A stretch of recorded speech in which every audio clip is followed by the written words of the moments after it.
for a black American, for a black inhabitant of this country, the Statue of Liberty is simply a very bitter joke, meaning nothing to us. The unmistakable and essential James Baldwin was a lot of things. Born in Harlem, died in France, genuine intellectual, writer, author, playwright, occasional polemicist, activist in the early so-called gay liberation movement, activist for civil rights. He gave us titles like Go Tell It on the Mountain, The Fire Next Time, Notes of a Native Son, and If Beale Street Could Talk. Our friend and frequent contributor, Professor Eddie Glaude Jr., is a lot of things as well. He's a proud Morehouse man who earned a Ph.D. from Princeton, where his name is now on the door. He chairs the African American Studies Department, and now he has given us a new title as the author of Begin Again, James Baldwin's America and Its Urgent Lessons for Our Own.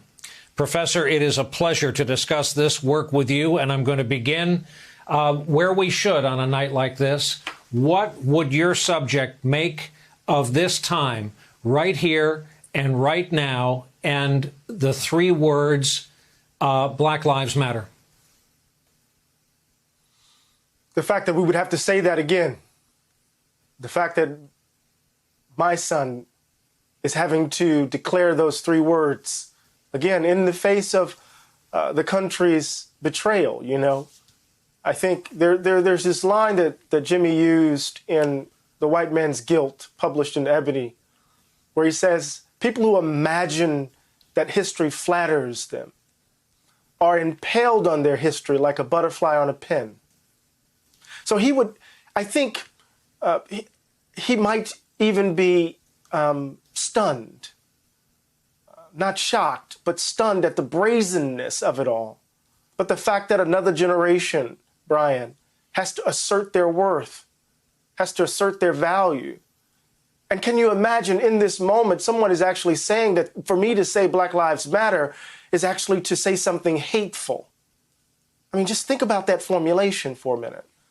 So as much as America says it's changing, as Jimmy would say, America never really changes. Indeed, we have a vice president and a president unwilling to say the words publicly, a president who, as you note, has connected Black Lives Matter with the word hate.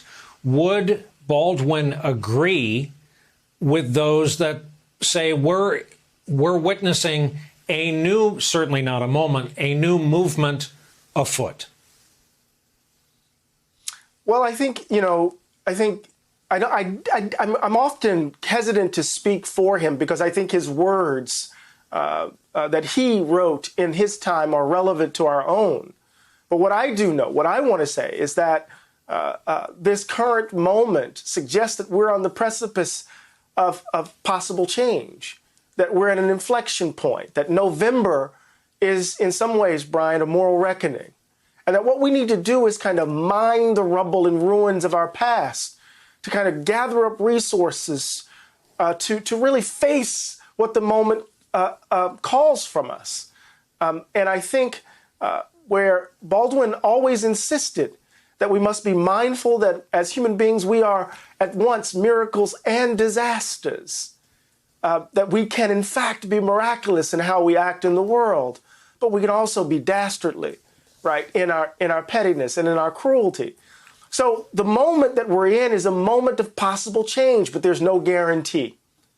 We have to find some kind of way to muster the energy to imagine ourselves otherwise. And this is why I wrote the book, that we have to, in some ways, begin again, not abdicate our responsibility, but step up to this moment and perhaps succeed this time in imagining America anew.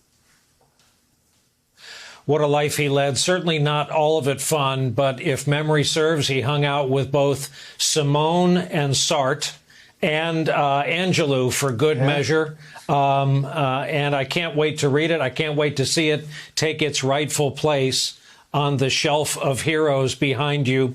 There it is, Begin Again. The author, Professor Eddie Glaude Jr.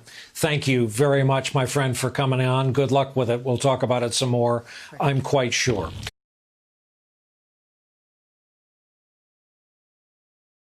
Hey there, I'm Chris Hayes from MSNBC. Thanks for watching MSNBC on YouTube. If you want to keep up to date with the videos we're putting out, you can click subscribe just below me or click over on this list to see lots of other great videos.